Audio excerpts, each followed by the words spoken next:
And so as he sort of regrouped and refocused, his next goal became the Olympic gold medal.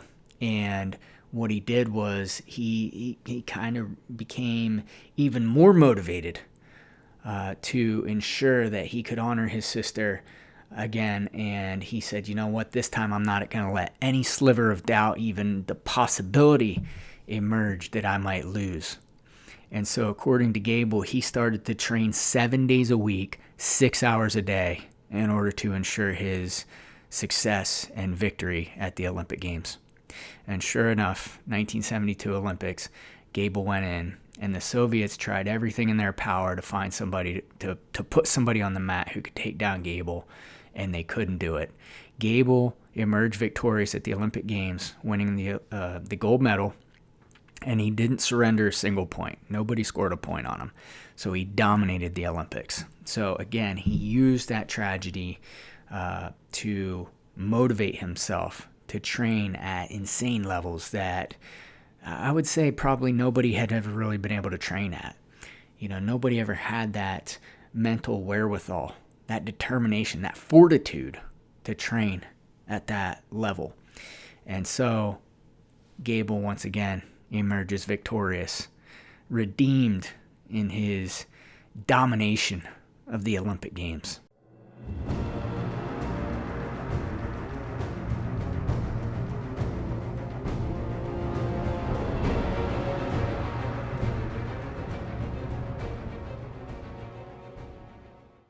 And so after the Olympics, he turned his attention to coaching.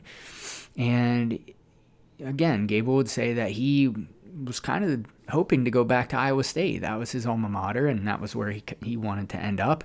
But it wasn't in the cards. I mean, things weren't lining up, and it didn't seem like there was going to be an opportunity for him to coach there. And so Gable sort of did the unthinkable. And the unthinkable was he turned to Iowa State's in-state rival, the University of Iowa Hawkeyes.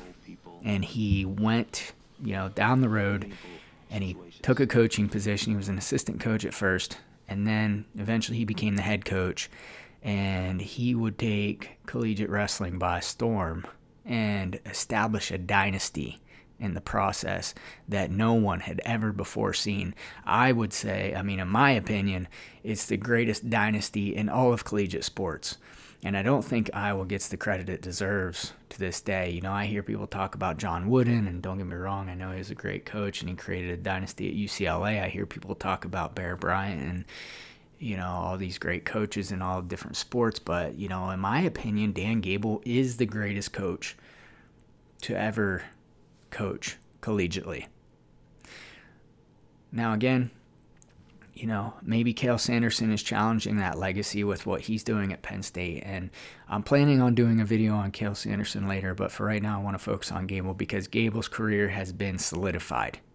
It's been etched in stone. What Gable has done is undeniable.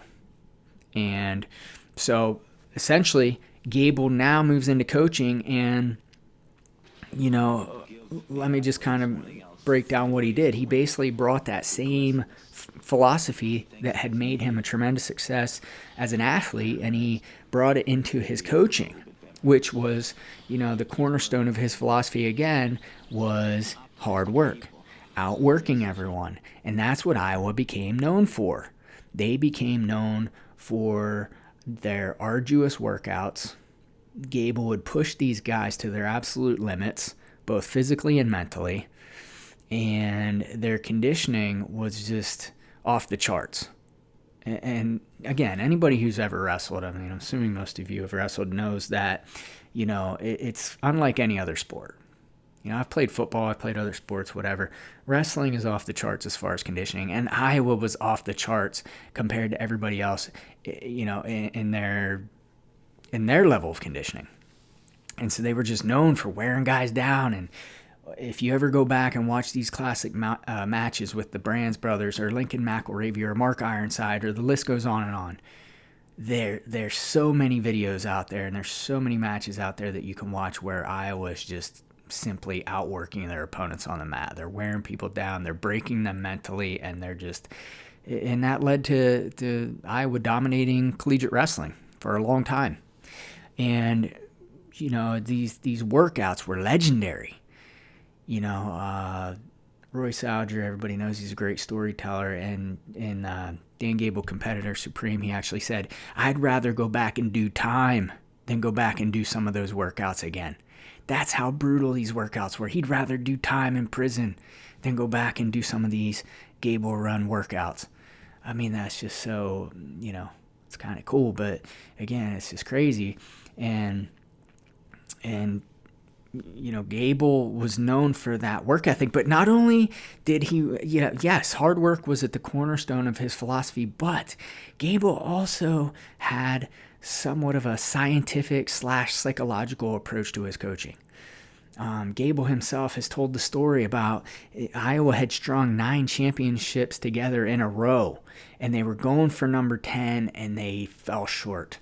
And again, it was another tragedy. Gable was just crushed by this, and he was like, what have I done? How have I failed? Like, this is something I need to figure out. And he tells the story, and I can't remember, I think this was in one of his books that I had read, but he tells a story about going on vacation right after the NCAAs, and they'd placed second, and everybody thought they were going to win, and he was just beside himself with frustration and grief and anger and, again, shock.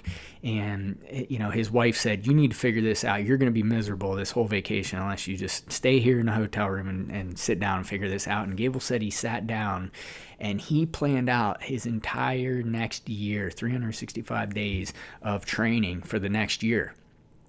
And I've actually read his book, Coaching Wrestling Successfully. And Gable actually, he's not just running these guys into the ground, surprisingly enough. He's not just training them balls to the wall every single day. That's not what he does. Or that's not what he did, I should say. He used periodization, which means you train hard and then you back off and you train hard and you back. It's all done very systematically. And so I don't want people to get this wrong. And when I say that, yes, hard work was the cornerstone of their philosophy, and you get this in all of their interviews. The athletes are saying it. Gable's saying it. Everybody's saying it. There's no secret to our success. It's hard work. But Gable also was brilliant, like I said, in his systematic approach and his psychological approach to coaching. And, his athletes will say this. I mean, I've heard Jim Zaleski say this. Gable knew every athlete individually and what each individual needed. He didn't use a blanket coaching philosophy. Yes, maybe the conditioning was similar and stuff like that, but he knew what certain guys needed. He knew that Roy Salger needed to hear that he was the toughest guy on campus. And there'd be days where Alger would come in and he'd say, you know what, just go get a sauna and a shower and get out of here. Like stuff like that. Like he approached each guy as an individual. He didn't look at the whole team and say, everybody needs to be doing this, everybody needs to be doing that. He systematically approached each guy from an individual standpoint. And again, there's just so much to be said for that, because it, again, is just another example of Gable's brilliance. He didn't just do what he did, where I'm just going to train guys 7 days a week, 6 hours. He did it all on an individual basis. And that in itself was amazing.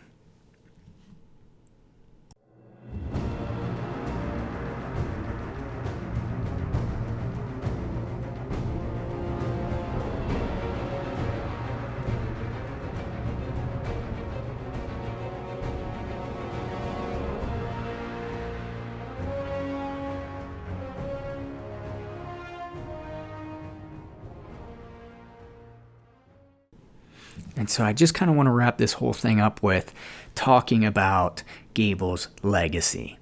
I mean, we're talking about a guy who had a dual meet record of 355, 21, and 5. He coached 152 All-Americans, 45 national champions. He had 106 Big Ten champs, 12 Olympians under his reign with 8 medalists. He won 21 Big Ten conference titles and 15 NCAA titles. And so far, from a coaching standpoint, there really hasn't been anybody to really compare to that level of success. again, Cael Sanderson's probably, he's racking up some pretty good numbers. But as of right now, Dan Gable stands far and above, anybody else who's coached collegiately. And so he's also been the national freestyle Olympic coach 3 times and the world team coach 6 times. So I'm going to wrap it up with this. Dan Gable I think it's safe to say he's the godfather of the sport. He's well known throughout wrestling circles. The man achieved greatness at every level of the sport, from youth wrestling to collegiate to the Olympic level, and even into coaching. At all levels, he was a tremendous success, and he really, he revolutionized the sport in a way that impacted everyone, both in the U.S. and even globally, in all aspects of wrestling. And so again, just to kind of recap what we've concluded as far as Gable's success, we're going to attribute that to taking tremendous adversity and tragedy and turning it into a positive force, using adversity as motivation to take his training to another level. And he did it in every stage of his wrestling career, both athletically and as a coach. Dan Gable, the GOAT. Thanks for watching.